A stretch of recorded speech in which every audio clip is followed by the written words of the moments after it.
This is the Big O Show. This is the Big O Show. All right, there he is. All right. I don't think you heard. You got in after.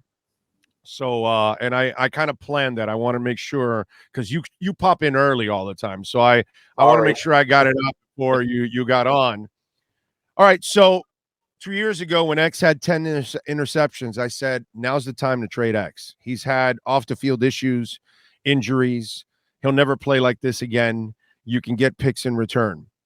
I'm looking, and of course, everybody called me crazy then.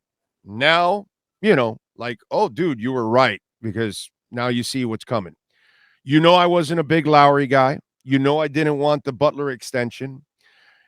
I say, if the Heat really – I saw your article, Vanderbilt, Collins, whatever. None of that entices me that you're going to be a championship caliber team. To me, that is lipstick on a pig.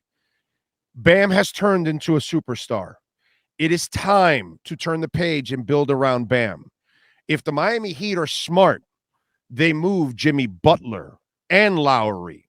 And if you could get Duncan out too, it is time to get as many picks as possible, young players like the Nets did in return, get some player, or not young, but guys that can help you out in the process so you can start a youth movement. And then you can also have ammunition, because if you collect picks from Lowry and collect picks from Duncan, you now have ammunition for a younger superstar that may become available. Who knows what happens? But to me, this is the time that instead of the Heat fans and the Heat Nation here blindly going, oh, we need to make a trade just to make a trade because we're going to be great. No, I think this is the time where you're not willing to spend. You're not willing to put together a full roster anyways. You're not willing to take a $20 million tax hit like Mark Cuban just did. And by the way, props to Greg Anthony calling them cheap from the last few years of Dallas. I was shocked that somebody on NBA TV actually said that. But anyway, for me, I think this is the time where you've got to rip off the Band-Aid if you have an opportunity. Your thoughts on that? Except I don't know if you're going to get anything tangible, or as you like to call fungible, for any of those guys because of what they aren't. For example, Jimmy Butler is an acquired taste. Look how little, relatively, the Nets got for Kyrie, because he's a pain in the ass and teams know it. It drove his value into the ground. Well, right. Jimmy Butler has scorched earth Chicago, scorched earth Minnesota, and to a degree Philadelphia. There's a lot of teams. I don't want to say they look at Jimmy like they look at Kyrie, but a lot of teams are very careful. So Kyrie probably had a market of 5 or 6 teams at the most. When you make a trade, you want to have a market of 29 teams. You don't have that. I'm not sure I can count even on one hand the number of teams who would take a risk on Jimmy Butler. So there's no outgoing value there. There's no outgoing value for Kyle Lowry other than an expiring contract. So you're going to have to take bad money instead. You're not getting a draft pick. I'm not so sure you're getting a second-round pick for Kyle Lowry. His time has come. The knee is bad. He's missing time. It was a mistake. It happens. Duncan Robinson, I think he could have some value, but only if you rebuild that value, which means bringing him back from surgery, too late now. playing him the second half of the season, letting him have a couple of moments, and then seeing in the offseason if you can offload those remaining 3 years. Remember, he's owed about $58 million over the next 3 years. Teams would rather have their own space than have to deal with that clogging in. Right. It comes down to this. If the Heat want an asset, they have one fungible asset, and that's Tyler Herro. So what I was told over the weekend was this. If you don't see Kyle Lowry move this week, it's because they are holding back his salary to use in a trade in the offseason. And I'm going to throw you 2 familiar names, and you're going to shake your head. And this bothers me in this degree. For Kevin Durant or Bradley Beal. Now, here's the thing. But you don't have the ammunition to make that trade. You have the ammunition with Tyler Herro. You do. I think the Washington Wizards, for a pick and Tyler Herro and matching salaries, would have to at least consider it because it's another go-nowhere season. But from Heat Nation, I could see people stopping right now, putting your show on pause, going to the wall behind me and banging their head against the wall. Because how much are you going to put on hold your franchise waiting on Kevin Durant, waiting on Bradley Beal? Big O, this has been over 2 years now. There's not been a time when Kevin Durant hasn't been mentioned as potentially available. We're getting old. We did the same shit with Kyle Lowry every year. They love Kyle Lowry. And then when you get him when he's an old fart already, dude. Okay, but Kevin Durant's drop-off. Durant is already broken down again this year. Yeah, but Kyle Lowry had a drop-off. Kevin Durant this season has been an MVP-level player. Kyle Lowry was not that going back to the Raptors championship in 2019. That was before his decline. The Heat knew they were getting a declining player and took it anyway. Unfortunately, what they got was Tim Hardaway at Tim Hardaway's end. He was having his knee issues. Eventually, they realized he couldn't play. They started Anthony Carter ahead of him in a playoff series, and you had to move on. You know, one of my Ask Ira questions this week was one I kept pushing aside, and the questioner had a reasonable point. Ira, who would you rather have right now? Goran Dragic and Precious Achiuwa or Kyle Lowry? Yes. And I was honest, and I said, hey, if I'm not also carrying the ballast of Kyle's contract, I'd probably rather have the two. You know what? Teams make bad deals. Teams also get mulligans or you have to accept it. The Heat have done enough good deals that you deal with the bad deals also. Yeah. But it just shows you throwing money after something is not always the answer. It wasn't with Kyle Lowry. Now you have to work around that. Yeah, but I have to say this, and I'm going to be honest. As much as I love Riley and the Arison family is fantastic, even though I disagree with the way they're handling it lately here, there's been more bad deals since the Big Three than good deals. You know, it was ridiculous getting tied. I think the Jimmy Butler getting tied to the Journeyman and Whiteside. The Journeyman are different, but the Jimmy Butler deal was a very good deal. Big O. They have been to the Eastern Conference. The first contract, when it ends now, this year. Let's not write him off yet. They have been to the Eastern Conference Finals 2 of the last 3 seasons. That's pretty good.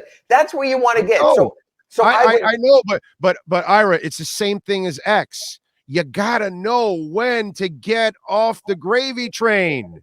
Now's the time. You can't wait till you're Lowry. But maybe X would have more value because of non-guaranteed NFL deals. Jimmy does it because of his contract. The Adebayo extension worked out fine.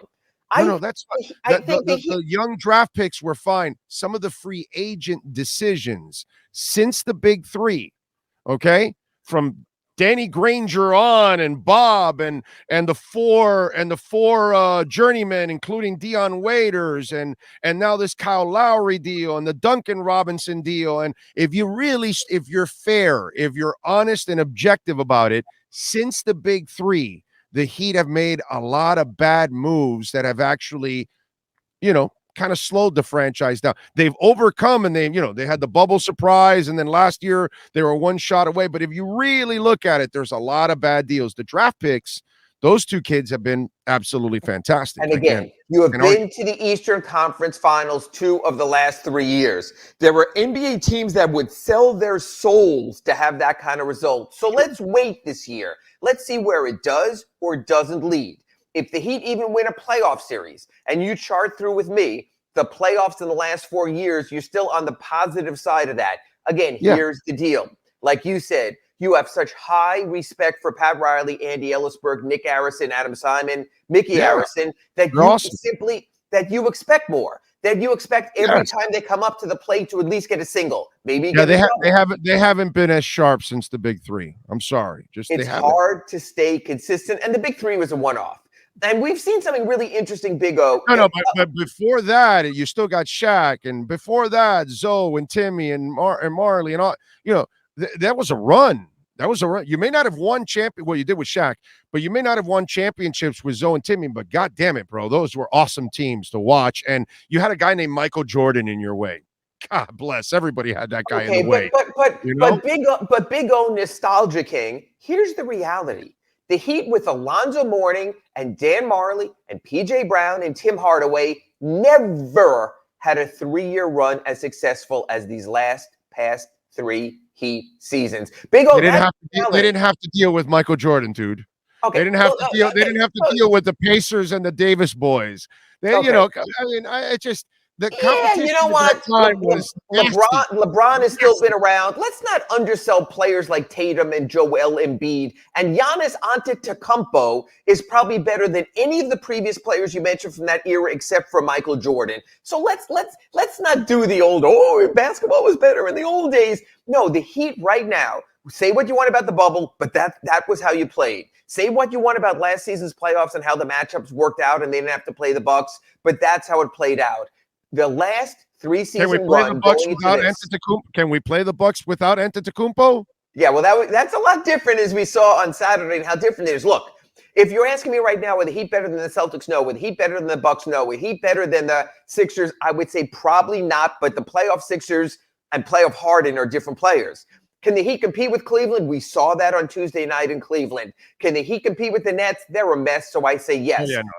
If the Heat get to the 4 or 5 series. I'm not saying they're going to, but if they can, I think they could still have a semi-successful playoff run with a puncher's chance. Let's not write the story of this season because maybe they still can overcome. Yeah, I just right from what I've seen and the fact that they can't stay healthy, I have a hard time believing that this team can make a deep run again. And in the end, it's really not about teasing me. Can you be a championship caliber team? I don't think this is a championship caliber team. No, and that's why they're not going into the tax. They want to save the tax for the moment when they need to. And like you said, and that's why they're not going to try to pull some major blow it all up deal and sell off the future and the future draft choices because now's not the time to do it.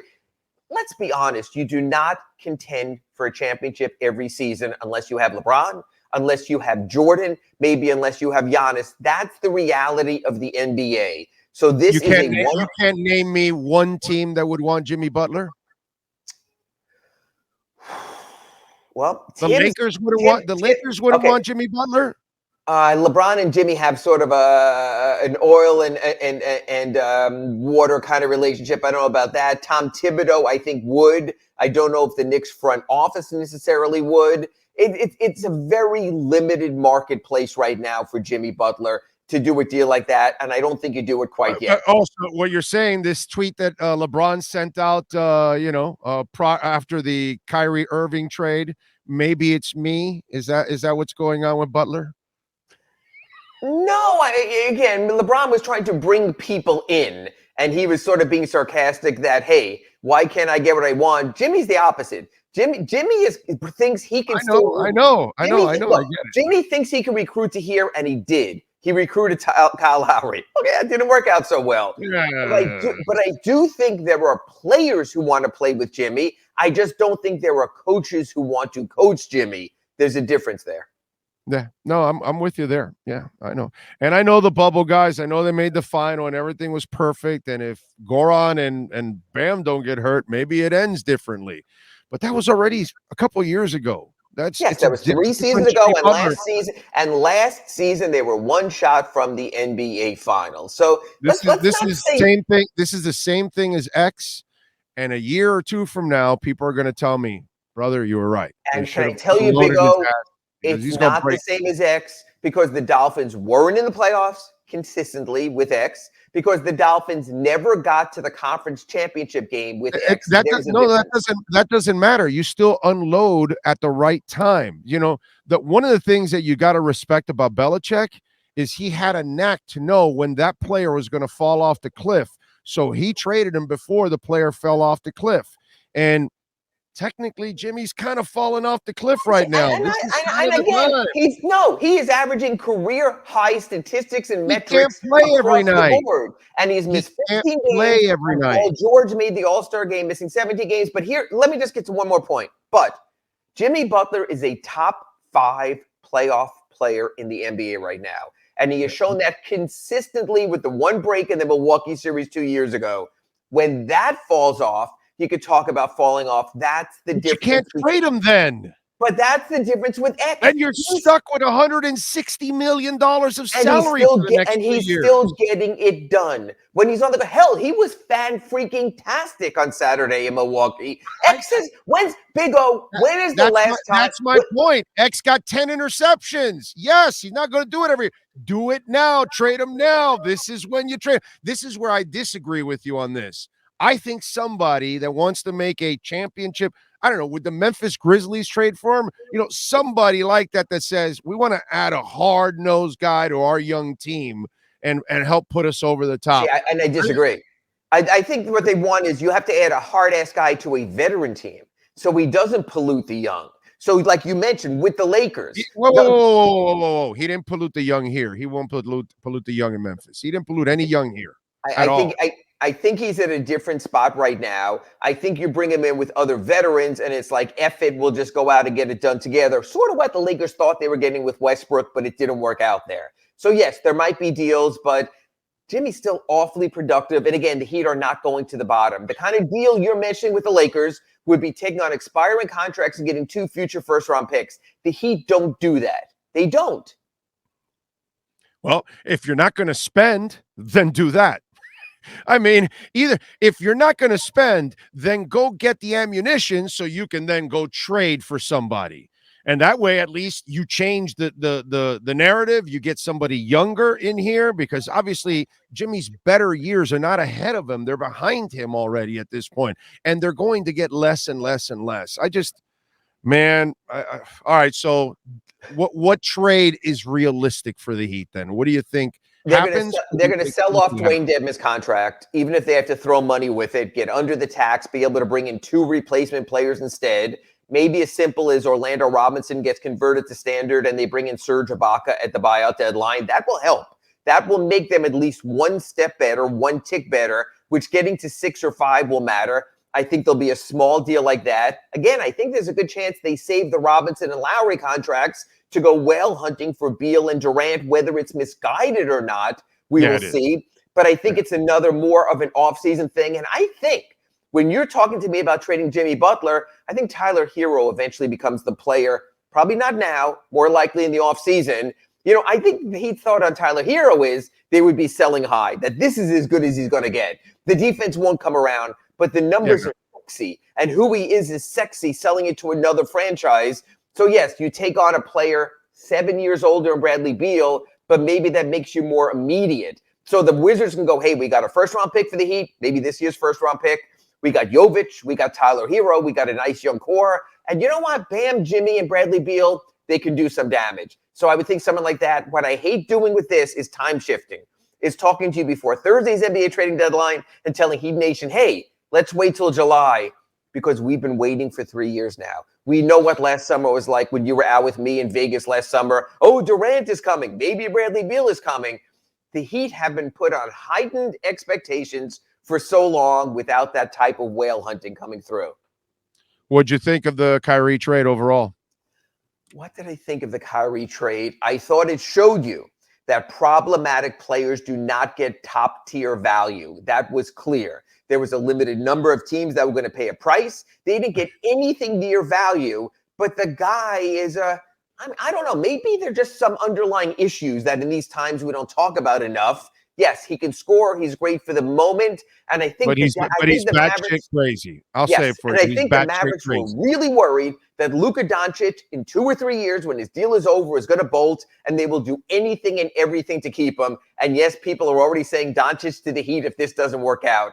Mark Cuban was desperate. It was like going on Shark Tank and saying, we're selling a Kyrie Irving, and everyone else there from Mr. Wonderful on going, there's no value there. And Mark Cuban going, yeah, I'm desperate. I'll bid on that. Don't worry about it. I own shares of Alethea Intelligence token, and it's an AI token, and it's an artificial intelligence company, and they are going to be bringing NFTs to life, and that's something that we're going to be dealing with all throughout. People think that NFTs are just like a picture that you put in your phone or something like that. No, you're actually going to be talking to, AI NFTs to put your order in or whatever. And you're going to have conversations with computers. By the way, Mark Cuban is one of the owners of that company. And figure it this way. Today, it soared 30% to 5.5 cents. I got in on it under a penny. So I've already 5x my investment. I can't imagine what Mark Cuban is, how much he's timed his investment right now, because he had it from the beginning. So I would imagine that that 29 million is like a drop in the well from the Alethea artificial intelligence token. So, there you go. How about that? Crypto and Cuban. From a Cuban. We will see. All right. Follow him on Twitter at Ira Heatbeat. What do you got going on, the Sun Sentinel? I just posted a story about the Heat's awful three-point shooting. I show what everyone shot last season, how the entire roster is down. Kyle Lowry gave some reasons for that. But, I mean, you're talking about maybe Jimmy Butler will bail him out. Well, he might have to because they are that bad this season from three. And that, honestly, you turn the three-point shooting around, you turn their offensive rating around from the league's fourth worst scoring average. They've simply got to hit some shots. I explained the why and wherefores in that. I showed the numbers, so I did that. I also wrote my Ask Ira today about the fact is, yes, that Beal and Durant seem to still be Heat targets after all these years. So you can go to sunsentinel.com and read that. Later, I'm going to talk about this malaise the Heat are in and the rest of the league are in. Usually it goes from Christmas to the All-Star break. Can the Heat break out of it ahead of time? They have 3 winnable games against the Pacers and the Rockets and the Magic this week. And honestly, they have to win all 3 after the Knicks beat the Sixers last night. So it's an interesting week. We'll get to more trading deadline stuff on Wednesday in our redrecover.com Inside the Paint show with Kurt Heelan at 9 a.m. Then you and I will wrap up the trade deadline back here Friday morning on our Acura of Pembroke Pines report.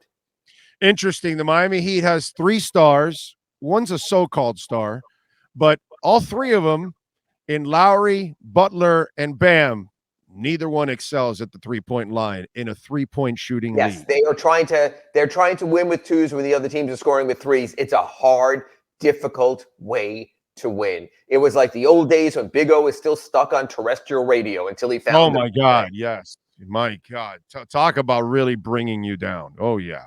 Follow him on Twitter at Ira Heatbeat, and, of course, subscribe. It is the law. Subscribe to the Sun Sentinel and support Ira and all the great writers there at the South Florida Sun Sentinel. Ira, we'll see you on Wednesday for the redrecover.com Inside the Paint show, my friend. With more juicy trade rumors. Thank you, Big O. Thank you, sir. Acura Pembroke Pines, the finest dealership in the business, baby. 15601 Pines Boulevard, just off of I-75 in Pines.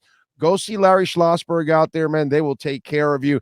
I can't wait till I believe it's at the end of this year, maybe. So it just started, so it sucks. I got to wait.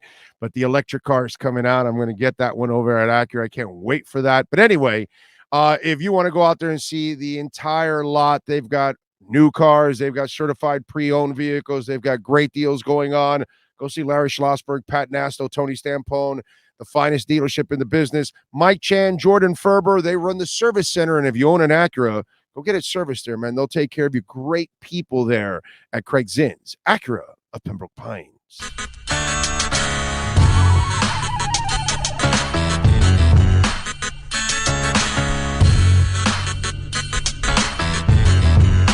This is the Big O Show. This is the Big O Show.